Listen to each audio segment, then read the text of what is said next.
Yo, what's up guys? We're Lucas and Steve. And you're watching our masterclass on Spinnin Academy XL.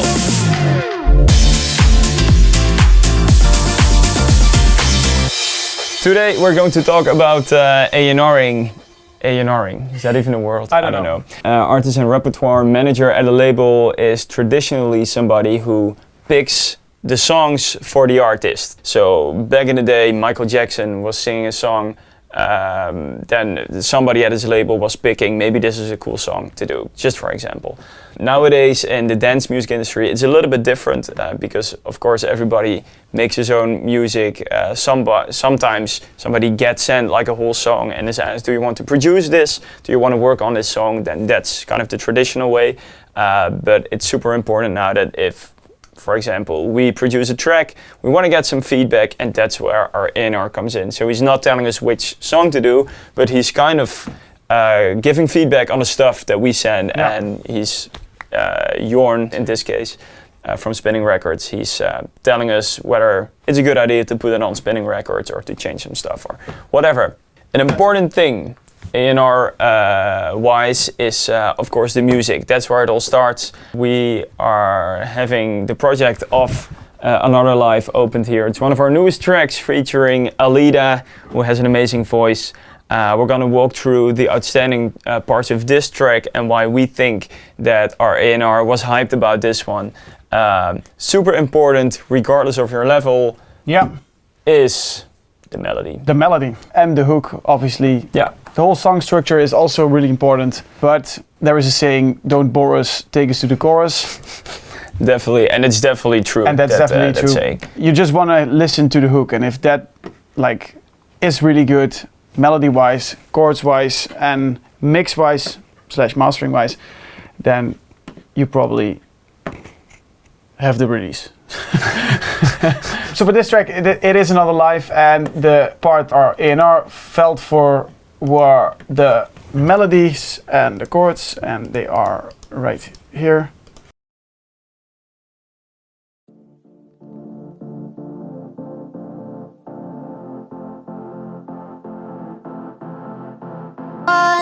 Just for tonight, pretend it's forever when we're together, baby. Feels like we're dreaming and everything's right.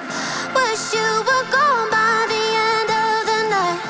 In another life, we would be lovers, baby. In another life. That's the hook of the track in Another Life. We could be lovers, we could be lovers. And that is actually also the melody where we gonna drop with in the drop. So we could be lovers. This, what you hear, including the drop, is the most important part of the track. That's the thing. If we would, also the beginning of the track for, in the end, of course, should be catchy, should be super interesting. But the first thing that A&Rs listen to is the hook of a track. If the hook's not good, then they're probably a little bit less interested. That's one thing. Another thing A&Rs like, but that's kind of for a later phase. I think it will happen a lot that an A&R picks up on, a chord progression and a melody that's super catchy, and they give advice, because that's nowadays also a big part of the job of an A&R. Give directions on how to build this track, how to continue, how to expand. But I think that's of later concern, but we can already talk a little bit about that. So a classical way to build a track in pop music or EDM, especially to blend between it, is start with a verse. Is this part, you introduce the story, tell a little bit what might this song be about. After that comes a pre-chorus that builds up to the hook. In an EDM track, then you drop, that's the next thing, and after that, second verse, pre-chorus, chorus, drop again. And that's an important part of song structure. We wrote this track together with Alida, by the way, in LA back in the day when we were still allowed to travel in February this year. And the really cool thing is that from the first moment that the session started, we were we got in this vibe super fast. That was just crazy, and we really had the feeling pretty quickly that it had a special vibe to it. Besides that, as you can hear, this is meanwhile we arrived in the drop part. After this will be the second verse, and then pre-chorus again, chorus, and I think this is basically the A&R thing. If we would have sent only this part, only the chorus to our A&R, then I'm sure that he would have responded in a super hyped way. Not telling you that this is the only thing you should send, but just want to stress the importance of your hook. Yeah. Without a hook, track's just not there. Yeah, that's absolutely true. Telling about this track is that we made very, very, very much versions. Yeah. Like, also we are like not the easiest one on finishing, because it's never finished for us, and we're very picky. For this track, we can show you the first demo that we've sent over to Spinnin, and that was. And you can see how many versions there are. I think we had about 15 masters. Yeah. And we had about, I think, even more mixes with different sounds. So that's a total of, I think, at least 30 versions. This is the first demo that we sent over to Spinnin. Just for tonight, pretend it's forever when we're together, baby. Feels like we're dreaming and everything's right. Wish you were gone by the end of the night. In another life, we would be lovers, baby.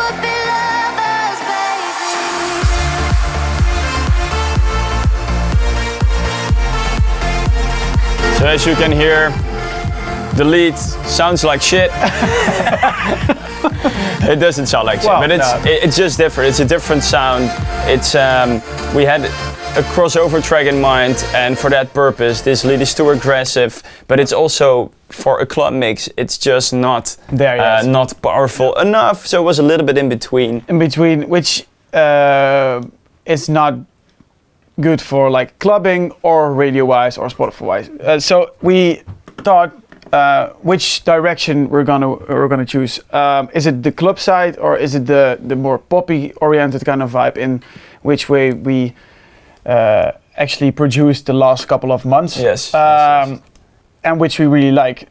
So we had a discussion with our A&R and the whole team about which direction we should go. A&R really loved this track, and the hook was there. vibe. The hook was there, and the melody was also there. So that's something we didn't want to change, and also they didn't want to change. But obviously the sound was not there. If you listen to it, it's nothing special. That was the feedback that we received. Like, go and work on the drop and go and work on the lead sound. If that's finished, then the whole track will be finished. So we made the direction and going for a more poppy kind of way. So we ended up with this vibe.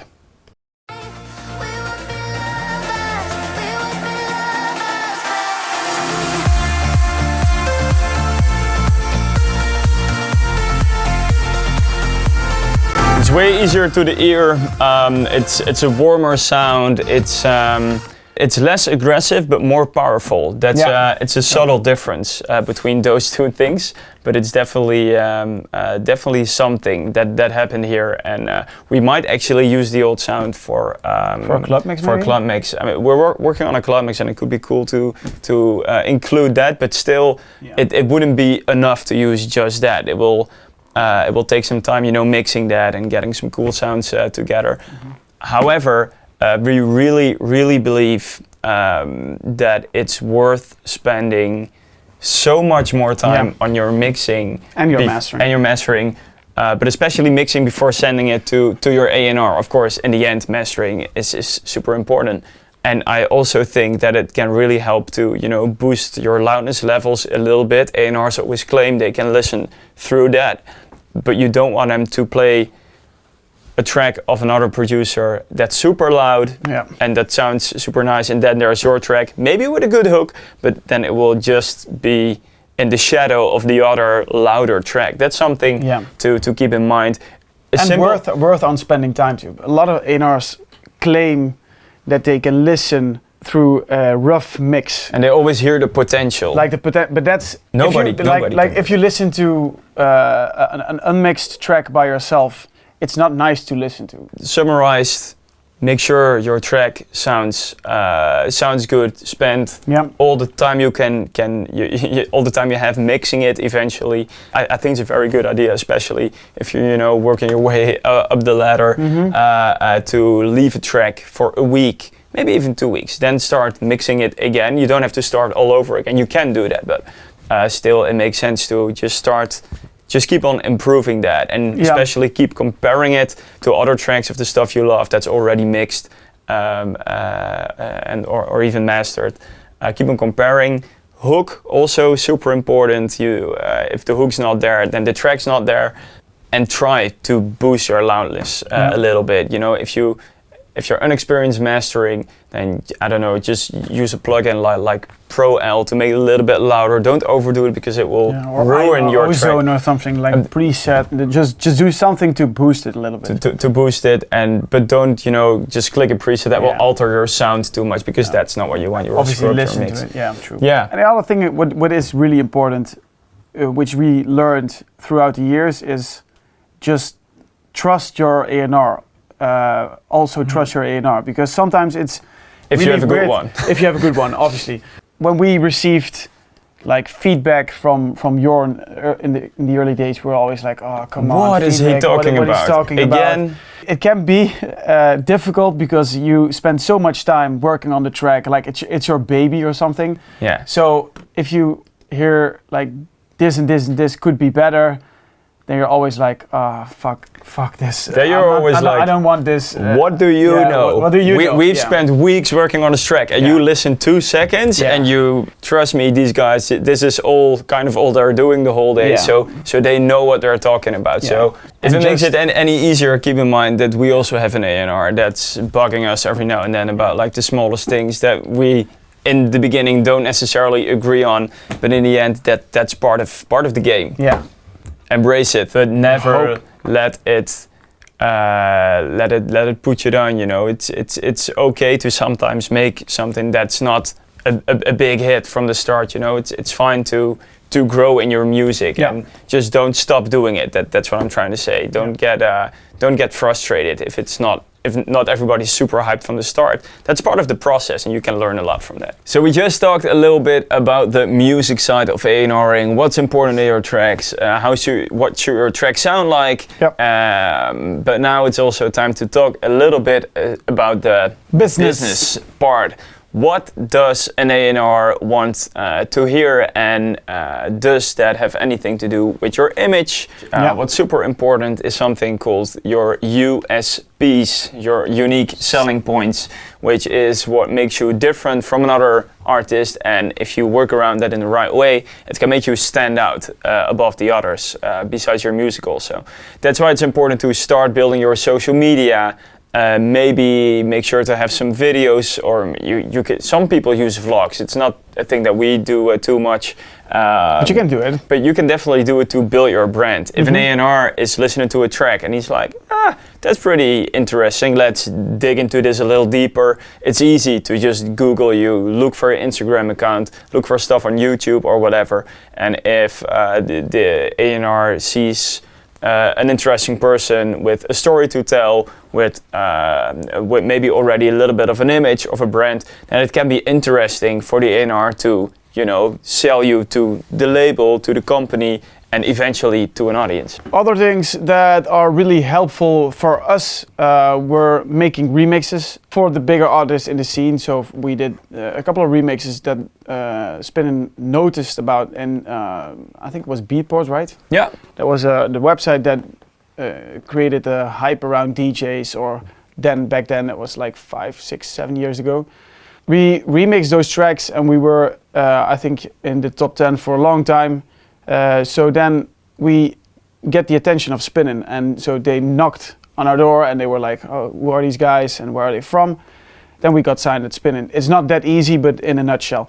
Don't aim to release yeah. it on Spinnin from the first track. It's probably not gonna happen because the thing that we discussed earlier, you need to have a little bit of a brand already, a profile. Yeah. It can be very beneficial to already have some tracks on Spotify. I think that's maybe even the first thing an A&R does. If he sees your name, your project name, probably gonna search for it on Spotify, and if there's nothing there, then apparently there's no following, there's no fan base, which will make you less interesting compared to other artists who do already have built on their audience. There's dozens of other interesting labels that you can use to make a name for yourself. It's important then, if it's just a small label, it wouldn't make too much sense to sign an exclusive deal for a couple of years or for I don't know how many tracks, so be careful with that. And as Steve already said, the remix part can be super interesting because the artist definitely the artist that you're remixing, even if it's not an official one, if it's a bootleg, can be interesting for other DJs to play because it has some recognizable elements which the audience always loves, and people are looking for the big artists that you're bootlegging or remixing anyway. So then it's interesting to remix them because they will come across your name automatically. And that was it for now. We hope you learned something about the ins and outs of getting in touch with a label. Hope you guys get signed really soon to maybe a smaller one in the beginning, but definitely to a big one in the end, so you guys can make it as artists and producers. Bye.